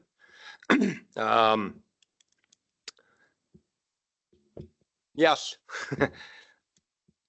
Yeah, capital levies work. So a debenture is very similar. The municipality gets a loan and then it goes on the taxation as a line item. Or it could be on a utility bill too, saying that is your fee for that specific area. Go ahead. I just have a question. I, of course, agree with this, but can you debenture engineering? The project cost, I would imagine. Through the chair, I believe as long as the engineering is specific and not an overall plan, but it's specifically for that asset and they follow through with that engineered asset, it becomes part of the cost of the asset. So yes. So then that other question, if it's specific to one area, then you could debenture that in the capital. Through the chair, that's correct. Councillor Clayton. I agree. Councillor Kester. Yes. Councillor Larson. Yes. Okay. So that's some clear direction there.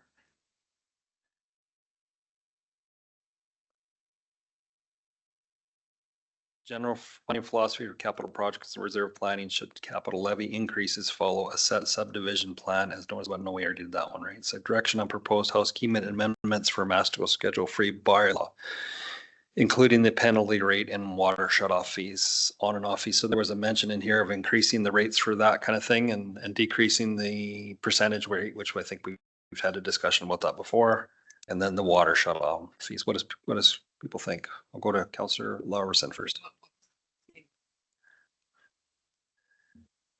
Sorry, to the chair, just to clarify in terms of the water shut-off policy. So prior to COVID, the policy was to shut water off when there was no payment. And then during the COVID, we instituted a relief program where we wouldn't shut water off for non-payment. It was just simply a transfer to the tax roll when after a set period of time. And then it would start fresh after that. So no payment after 3 months or no payment after 6 months, or what was it? 3 months? Through the chair, the program that we had prior, we have to look into exactly when they do, but we're actually looking at other communities to see what their typical Oh, one is okay. before we. So you're going to review it. Yeah, and Okay. we'll provide that suggestion when we bring the policy back. Thanks. And then there's a fee attached to that if they shut the water off and turn it back on, things like that. So you have to cover the cost. Councillor Laursen. Yes. Yes. Yes, I agree. With all of the upcoming housekeeping fees and other changes. Yes. Yes. You're good? Okay, we're good. Any other direction? Anything else that we missed here that we want to see on this? No? All right. Is that good enough for you guys? Awesome, thank you. So we move on to the animal control bylaw.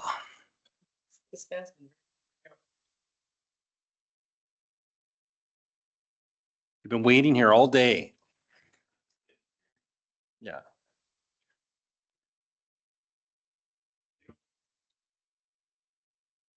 What? Oh, sorry, we need a motion to accept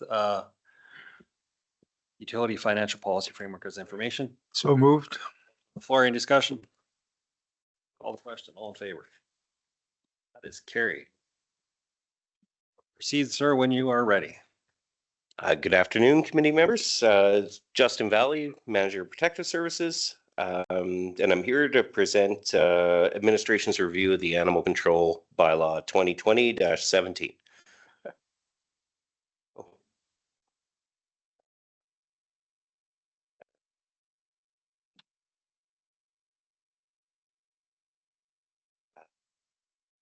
Can't we just do shoot, shovel, and shut up? That's on line 4. So back on July 8th of 2025, Council had directed administration to review the Animal Control Bylaw in response to multiple instances of dog violence in 2025. This would have been right after I came on. We had a few significant dog attacks in certain areas. The motion was passed that council direct administration to review the vicious dog section specifically of the Animal Control Bylaw 2020-17. So administration conducted a thorough review of the bylaw. We prepared a series of recommended amendments intended to modernize the framework. So I started with the suggestion of the vicious dog section specifically. That is the most substantial changes. One of the big holdups in the original process was the dangerous dog hearing process. It was long, arduous, it was confusing, cumbersome. Keeping in mind that I also had just come on too, so I was familiarizing myself with Wheatland's version of the bylaw. So I started by looking at a few of our neighboring municipalities. One of the things that jumped out to me was a newer way of doing it where I decided that it might be beneficial if we scrap the dangerous dog hearing and move towards what would be a order or remedial order declaring a dog to be vicious. And then granting the owner of said dog 14-day appeal process, which that appeal would be reviewed by council. And council could then choose to suspend or alter, add different conditions, that kind of thing, or uphold as well. So that was the most significant change. It's a lot of what you see in the red line version is taking out of the dangerous dog hearing. So are you saying that they would come here and debate whether the dog is dangerous? No, through the chair, no. Essentially, it would be a peace officer would come across an investigation for a dog attack. Let's just use a hypothetical there. Based on their investigation, they would determine whether they thought this dog should be declared vicious. They would then approach administration. So potentially, that's one of the other things that we propose changing in the bylaw is a designate for the CAO. So if it wouldn't necessarily need to be the CAO, it could be whoever is designated to make that call. But then basically once that call has been determined, a remedial order would be issued to the owner of the dog, declaring that dog to be vicious, along with any conditions that we feel would increase public safety and prevent another incident from occurring. The owner of the dog would receive that in a timely fashion, and then they would have a 14-day appeal period in which, if they didn't feel that that was fair, they could appeal that process. That appeal would come back to council, just that appeal portion.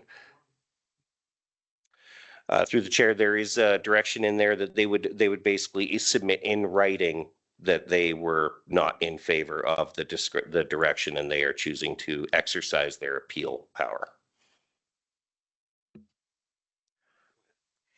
My question was, I understood that part was, but after that, we won't hear all the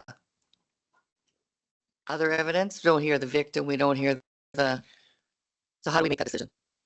Through the chair, that would become as part, it would essentially be, you would be provided, council would be provided with the information that led to the determination. The appellant would have an opportunity to explain why they believe that it was done in error. And so you would get all that information there. I think what we're changing, or what the proposed change would be, is that instead of every declaration requiring the whole hearing process, the declaration, most of these are just going to go through. And if their argument is that like if the evidence has been presented that their dog viciously attacked an elderly person or a child, and then they decide to appeal that, I think that decision is pretty easy on council's. Just on that decision would be fairly easy to uphold said declaration. I think the administration wants to. Yes, to the chair, just want to clarify, I thought the appeal was to the chief administrative officer, not to council. Yes, sorry, yeah, that might You be, just Oh, that clarify makes it that? so much better. Okay, we're good. yeah. Just in your amendments, I believe you have chief administrative officer of section 12.3 on page. That makes sense. So you'd have somebody that would be Reviewing it. appointed to review it, and then a secondary review would be the CAO that makes total sense. Yeah, sorry for the, that's through the good chair, to know. sorry for the Just to clarification. clarify, sorry. Yeah, I went through a few revisions of this, and that you're absolutely correct. Thank you. That was one of the changes that was made after the fact. Councilor Chester. That the CAO would be the first one to go to appeal. I would suggest maybe your supervisor would sign it to remove you from prejudging, or does that make sense? Okay.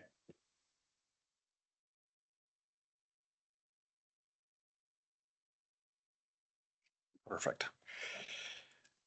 So that was the most significant change, was just a change to that process. We also added something I haven't seen too much in my experience, but something that I thought it jumped out to me in a few of the other example bylaws, was also the ability for an owner to request a further review 1 year after the declaration.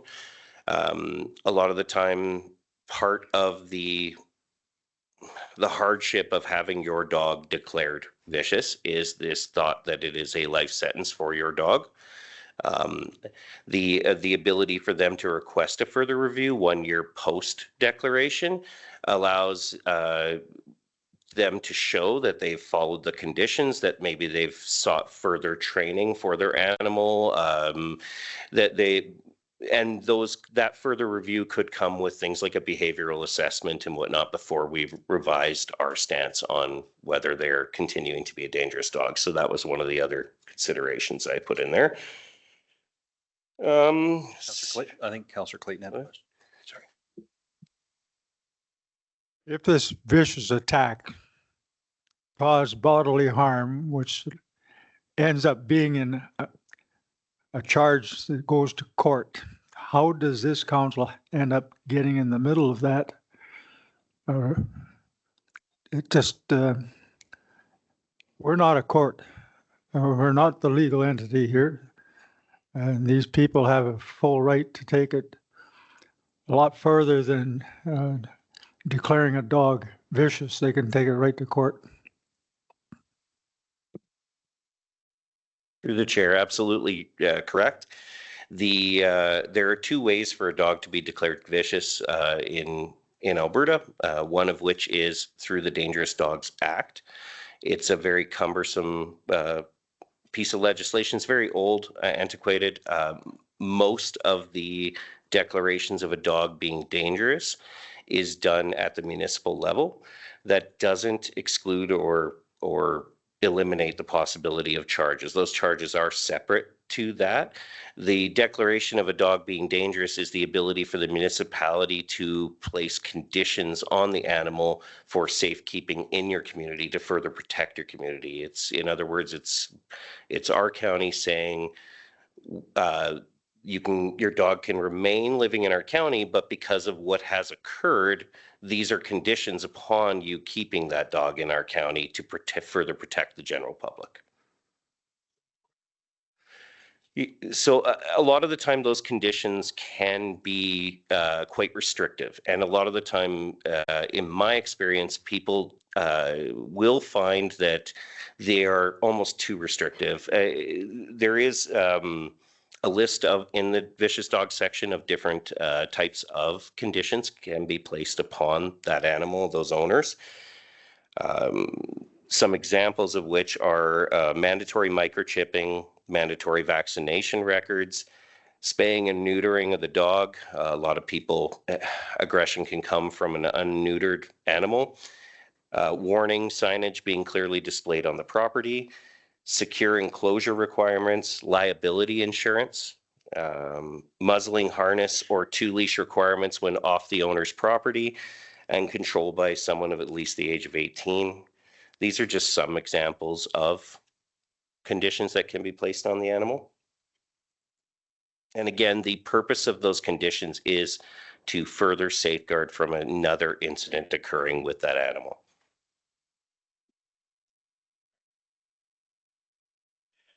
So the remedial order process, I also proposed that it would be just clarified and changed. We added some changes in there, mostly revising notification procedures and to do with impoundment, how soon, to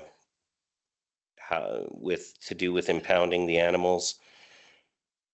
There was just some antiquated stuff in the old bylaw that we kind of modernized it a little, allowing for electronic notification as well, those kind of things. While I was looking at the vicious dog section, there were just a few small changes that I thought, since we have it open, these are things that we could do to modernize and clarify our bylaw. One of which was expanding a little bit of officer authority, and it's the first few entries, those aren't any different than what we already had. The entering premise in accordance with the MGA, those ones all stayed the same. One of the first ones here is the take reasonable measures to subdue animals, and then destroying an animal in urgent circumstances involving active aggression or serious harm. So the Peace Officer Program for Wheatland County has had their shotgun certifications for 16 years now, I believe, since its inception. However, our bylaw did not allow us to take that extreme measure. And again, you see it's involving active aggression or serious harm. It's much akin to what the police would do in a situation if you have a dog that is literally, it's uncapturable, it's running around, it's attacking people, allowing us to take that step. That was not in the bylaw previously. I felt it might have been an oversight. So that was one of the suggestions. There was another section that I did see come up in some of our neighboring bylaws about declaring an animal a nuisance animal. So a nuisance animal, this would much need to be expanded on. I didn't get enough time to flesh it out completely, but it is an idea to, it's similar to a dangerous dog declaration. However, it is much less strict. It is it is still utilizing that remedial order process to place conditions on nuisance animals. Nuisance animals would be defined under the bylaw as animals that would persistently bark, howl, or make disturbing noise, repeatedly trespassing or getting at large, causing fouling, waste accumulation, those kind of things. It's the ones that are repeated problem animals. And all that declaration would allow us to do is place conditions on the property owner, on the animal owner, to minimize the chance of that nuisance continuing. It is to deal with our repeat animals. One of the big changes that I proposed is the new administration section in the bylaw, allowing the chief administrative officer to delegate or subdelegate responsibilities under the bylaw to a few different suggested areas: officers, animal control officers, contractors, employees, agents of the county. Violation tag and violation ticket provisions. It's been pointed out to me that the wording in the original bylaw, where we had violation tags and violation tickets, it can get very confusing. What is the difference between them? And so looking at other examples, one of the other names for it under the MGA is a municipal tag. So I recommended that we changed it to add that clarification. A municipal tag is the option to, in lieu of prosecution under a violation ticket, for them to pay a fine or a fee directly to the county in lieu of prosecution.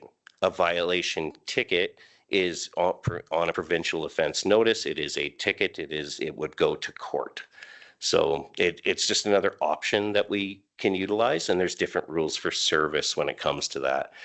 But it is another option.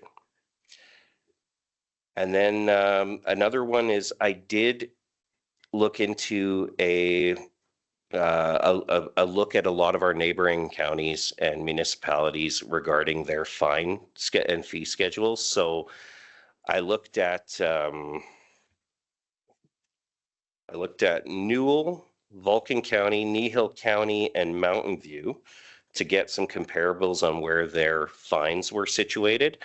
Part of being stiffer on vicious dogs and dog violence is and nuisance behavior is possibility of increasing our fines. I did suggested adding the sections for finable offenses for animals causing serious injury. So adding a separate definition. There is a big difference between a dog that bites and it's a small nip that doesn't require a lot of medical attention, and a dog that creates an injury that requires serious medical attention. So I felt that that should be reflected in a difference of a different charge. So, and there is I did include just kind of a chart on where we sat with, and I believe it's on 47, I think it's the last one. So that was this one here on page 48. I did include the fine comparables. I took a few examples of Wheatland County's current fines and some ideas for proposed fines, and then compared them to Newell, Mountain View, Kneehill, and Vulcan, and tried to kind of look at where we sat in there. That is fairly flexible at this time. I suggested we sit somewhere in the middle of those guys. But that was, at this point, it's just open to discussion. I'm presenting all these as more for discussion for council on, or for the committee on how if the proposed changes are amenable and whether we would like to see some changes to our existing animal control bylaw. I do think that with the changes to the vicious dog section, it will streamline the process and make it easier to enforce on these serious dog incidents. Thank you. Open to discussion. Thank you. Councillor Larson. Let's just look back to the nuisance animals for Yeah. a second, if you don't mind.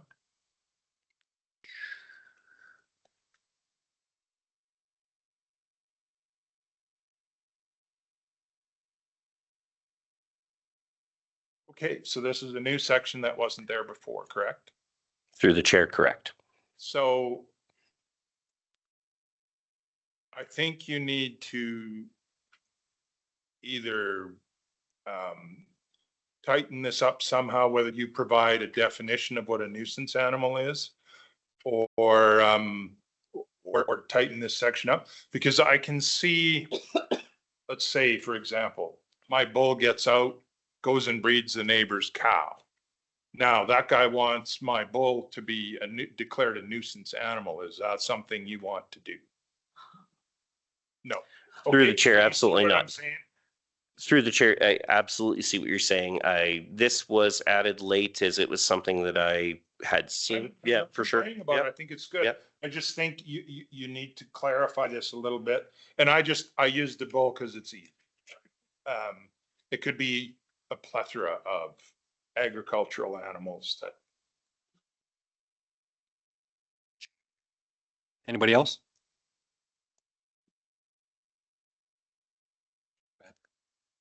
So many colors. Yeah, I like the addition of the nuisance animals. I think that'll be helpful in some of our hamlets, especially, and out in the country as well. I know there's some dogs that run around the countryside and cause people grief. And I like the proposed penalties. I think they're fair. Yeah. Would this supersede a farm being able to deal with the nuisance animal on site without bylaw? Through the chair, no, that would not supersede it. That is a protection that a livestock owner has. Then I do always encourage farmers to reach out to us and allow us to try to deal with the problem through our methods first, but I have experienced it where that is not an option. So. Won't talk about what I've done. Okay. Yeah. Anything else? So I think it's a much needed update. I remember from previous CAO having to do that hearing, and it was very odd setup. So this will clean that up for sure and provide an appealable mechanism, which is good as well, through a different body, well, same organization, but different set of eyes on it. Yeah. Looking for a motion. Go ahead. Nation. Thank you. This will go back and come back to us at some point in the future as a full bylaw for second, third. Through the chair, absolutely. Awesome. Any further discussion before I call the question? I will call the question. Oh, sorry.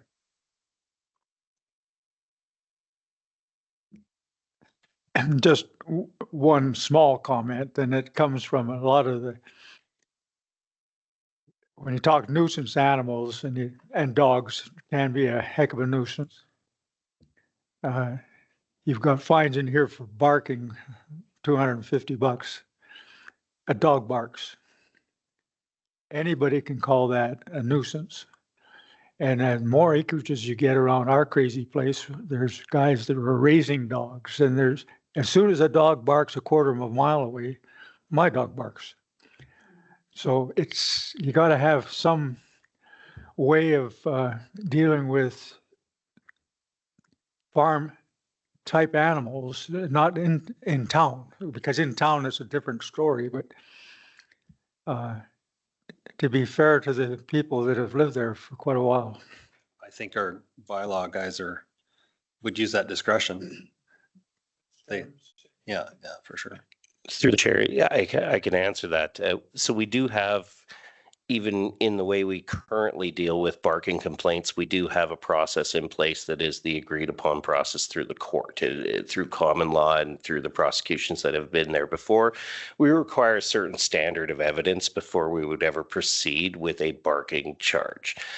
Saying that, we absolutely use our discretion in the differentiating between an urban area to a rural area. There are different standards. When your houses are separated by 15 to 20 feet and then acres between you, there is a difference. And we do take that into consideration when we're pursuing an investigation into a barking complaint. And this day and age, you could probably follow those complaints by where the Amazon packages are being as they go. I can tell when they're anywhere near our place. Yeah. Anything further before I call the question? I'm calling the question. In favor. That's carried. That, no other issues for committee of the whole. I adjourn that meeting.